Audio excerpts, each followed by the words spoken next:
Voilà, donc nettement après la récolte du bananier plantain, l'une des épisodes c'est le transport. Ouais, le transport puis la commercialisation. Donc dans cette vidéo, on va essayer de regarder quels sont les moyens de vente les plus courants en fonction des différentes villes, quel est le moyen de transport le plus sûr, le plus acceptable.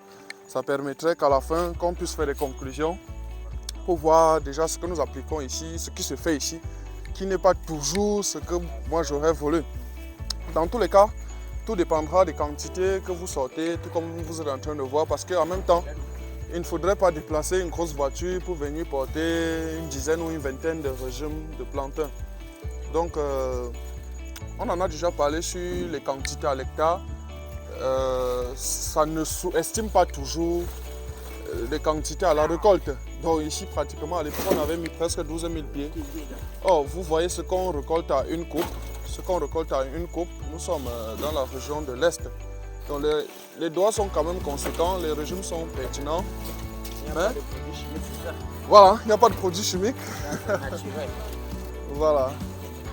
Donc, Vous voyez comme celle-ci. Ah, c'est la terre.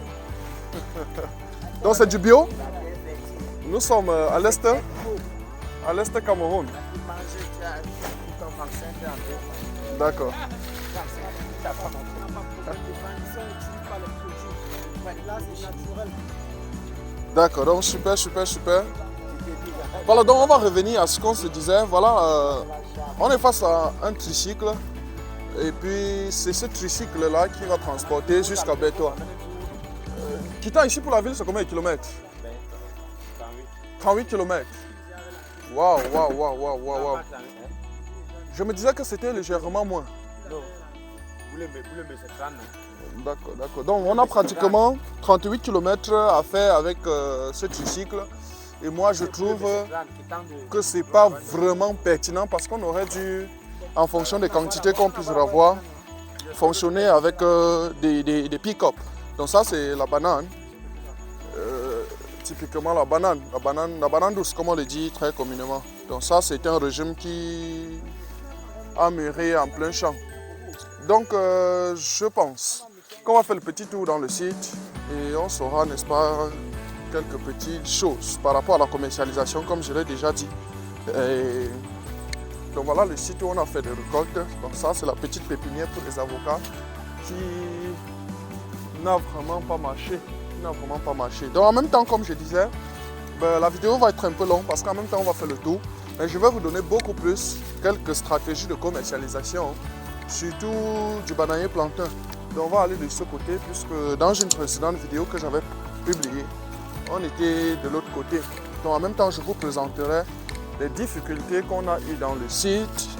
Je vous présenterai, bref, il y a pas mal de trucs que vous allez forcément avoir pendant mon parcours dans cette vidéo. Donc les stratégies de commercialisation en fonction de votre région. Chaque fois que vous voyez un piquet, ça veut dire qu'il y a un avocatier. Donc ça, c'est pratiquement ça. Donc avocatier ou agrumes.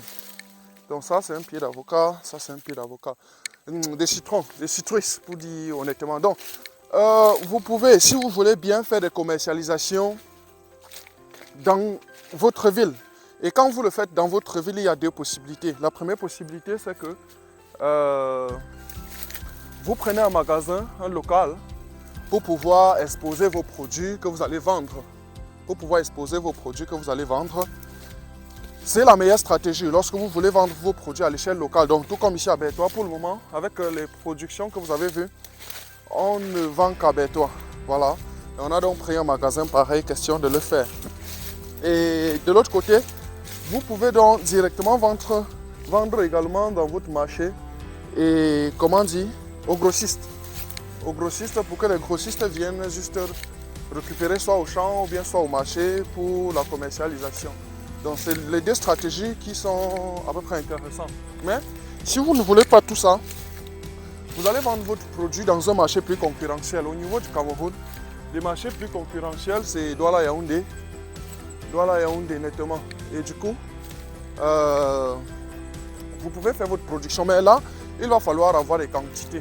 Donc nettement, il va falloir récolter à peu près, je ne sais pas trop, 550 régimes, puisque la DINA qui transporte ceci facilement prend souvent 500 régimes et tout le reste. Donc du coup, il faut avoir vraiment en quantité. Donc ici, c'est là où le sieur a travaillé, comme vous êtes en train de constater. Donc avec ces planches et tout ça, on va utiliser pour les différentes constructions qu'on aura ici. Donc en même temps, certains pieds comme là, ça meurt à cause de la forte sécheresse qu'on a ici. Et voyez-vous, certains endroits, le sarclage des ronds n'a pas été fait considérablement. Donc les plantes sont plantées de manière beaucoup trop accidentée, comme ça à cause de l'accessibilité dans le site qui est difficile. Voyez-vous, l'une des choses que je dis toujours, c'est qu'il faut faire une préparation du site très intéressante. Ça permettrait que la circulation et tout ça, le bois comme ça, qu'il n'y en ait pas dans un site, ça permettrait que les choses soient faciles pour le technicien qui va exécuter le projet. Donc certaines plantes meurent. Ici, non, c'est pas le piquet. D'accord. Donc tu vois, ici ça se sèche. Ça se cherche à se sécher vraiment. Donc si rien n'est fait, on est très mal parti ici. Donc en même temps, il y a des bananes, il y a des plantains. Donc à peu près ça, c'est l'aspect général du site. Donc de ce pied à cet autre, on doit normalement faire 7 mètres. Comme j'avais fait le dimensionnement. Et de l'autre côté, on doit également faire 7 mètres. Donc les plantes sont encore beaucoup jeunes, je suis beaucoup inquiet. Donc rentrons donc dans la stratégie de commercialisation, puisqu'en même temps, il serait déjà en train de rentrer. En termes de stratégie de commercialisation, je pense qu'il va falloir qu'on actionne le volet transformation. Le volet transformation, c'est ce volet qui va nous permettre d'avoir soit des chips, et je précise qu'il y a déjà même des concepteurs de machines pour faire des chips dans notre République, précisément dans la ville de Tchang. Donc il y a des ingénieurs de construction mécanique qui se sont installés pour la fabrication ou bien l'importation de ces différentes machines. Ça, c'est pour les chips. Et je me rends très bien compte que c'est un marché très concurrentiel qui peut bien évidemment marcher, en tout cas, si on se positionne bien. De l'autre côté, je suis en phase introductive de la recherche sur, comment je vais appeler ça, sur la transformation du bananier plantain pour avoir la farine. Donc c'est la moto qui parle, hein. Donc, ils sont déjà en train de partir. Pour avoir la farine, voilà. Du coup, je n'ai pas vraiment approfondi la recherche, mais ça doit se faire. Question qu'on ait le plein potentiel d'agir sur notre produit. Oui. Donc ça, c'est des avocats, ça m'inquiète beaucoup. Ça meurt, la saison sèche est grave, il faut vraiment un système d'irrigation. Bon, ça, les défricheurs ont certainement coupé pendant qu'ils étaient en train de travailler.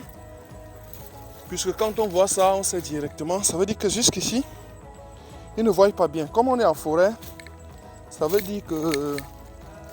Voilà un pied. Quand on est en forêt, ça veut dire que l'herbe pousse vite. Du coup, si rien n'est fait, l'herbe étouffe l'agriculture, la plante. Donc dans tous les cas, je pense que le rythme n'est pas mauvais. Le tricycle est déjà parti. Voici le petit tour, voici le petit conseil que je pense que ça peut vous aider, ça peut vous permettre d'aller plus loin. Donc, on va se dire rendez-vous très prochainement pour beaucoup d'autres choses. Il n'y a pas à s'inquiéter, on y est. Le site est entretenu en moyenne, c'est pas très grave, c'est pas très bon. Ben, c'est l'agriculture. Très souvent, c'est pas évident parce qu'on est face à 5 hectares pratiquement. C'est déjà quelque chose, c'est déjà un bon départ. Permettez que je résume très rapidement les 5 services que nous offrons désormais en agriculture. Service numéro 1, fourniture de plants d'arbres fruitiers et agrumes. Service numéro 2, montage des projets. Il s'agira exactement de réaliser pour vous un compte d'exploitation prévisionnel qui vous donne droit aux différentes étapes de votre projet et les finances adéquates et les périodes de réalisation de ces différentes étapes. Service numéro 3, étude de la faisabilité des projets, notamment avec l'analyse du sol et du climat, précisément le pH, l'altitude, la pente, l'ensoleillement et autres.